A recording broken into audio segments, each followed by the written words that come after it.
Hi friends, welcome to sari creations. ఇంకో అందమైన blouse design ఏ విధంగా చేయాలో చూపిస్తాను.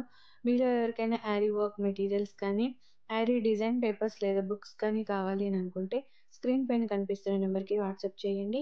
ఈ వీడియోలో యూస్ చేసే మెటీరియల్స్ ఐరన్ నీడిల్స్, 4 సిల్వర్ చెమ్కి, cut beads silver and gold, normal needle number 1 and anchor thread, zircon stones, thin zari thread and zari thread. First నేను ఇక్కడ మధ్యలో ఉన్న చిన్న ఫ్లవర్కి సిల్వర్ కలర్ కట్ బీడ్స్ని స్టిచ్ చేస్తున్నాను.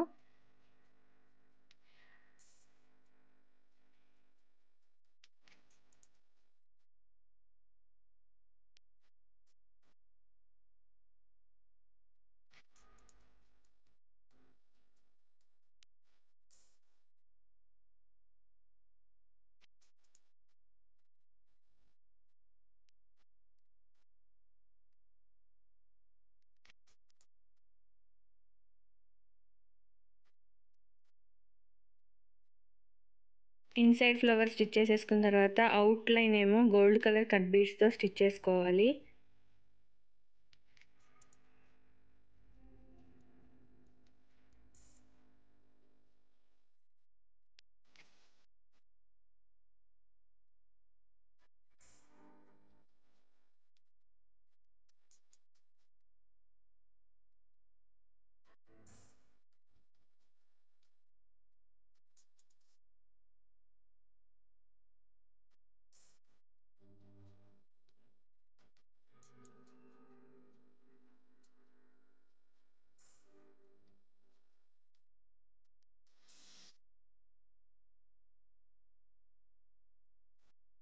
ఇలా మొత్తం కట్ బీడ్స్తో స్టిచ్ చేసేసుకున్న తర్వాత లోపల ఫ్లవర్కి normal needle number 1 anchor thread తీసుకొని 1 రౌండ్ తిప్పి లాంగ్ ఫ్రెంచ్ నాట్స్తో ఫిల్ చేసుకోవాలి.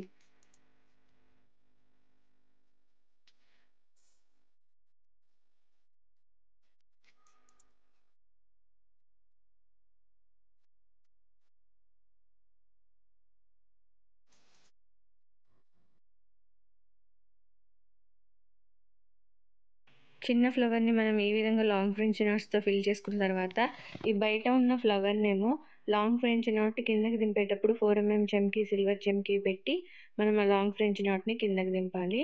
సో ఈ విధంగా 8 టైమ్స్ ఒక ఫ్లవర్ షేప్ మాదిరిగా లాంగ్ ఫ్రెంచ్ నాట్ విత్ 4 చెమ్కీతో స్టిచ్ చేసుకోవాలి.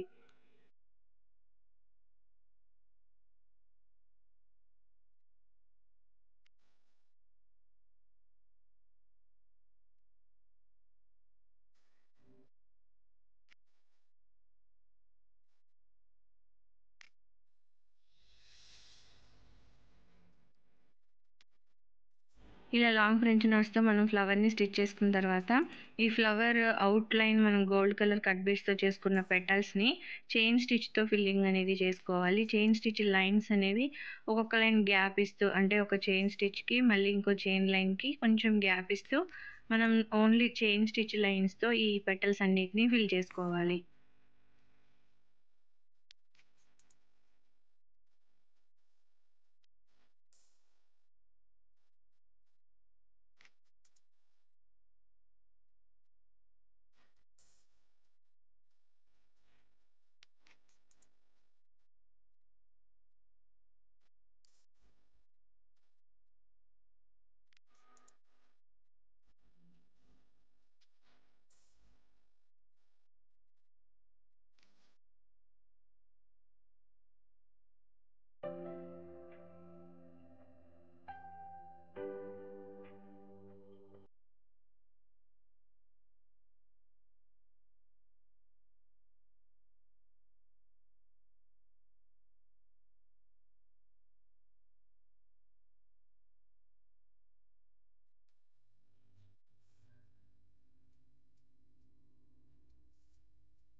ఈ విధంగా ఫ్లవర్ పెటల్స్ లోపల చైన్ స్టిచ్తో ఫిల్ చేసేసుకున్న తర్వాత ఫైనల్గా మనం ఈ ఫ్లవర్స్ మధ్యలో గ్లూ అప్లై చేసి జర్కన్ స్టోన్స్ని స్టిక్ చేసుకోవాలి. మనం సేమ్ ప్యాటర్న్‌ని ఫాలో అయిపోతూ ప్లెయిన్ బ్లౌజ్ మీద ఆల్ ఓవర్ వర్క్‌గా వేసుకున్నామనుకోండి, చాలా క్లాసీ అండ్ గ్రాండ్ లుక్ ఉండే బ్లౌజ్ డిజైన్ అనేది రెడీ అయిపోతుంది. ఫైనల్ బ్లౌజ్ లుక్ అనేది ఈ విధంగా ఉంటుంది. మీకు ఈ వీడియో నచ్చితే లైక్ చేయండి, షేర్ చేయండి. ఛానల్‌ని సబ్స్క్రైబ్ చేసుకొని బెల్ సింబల్ తప్పకుండా క్లిక్ చేయండి. Thank you for watching friends.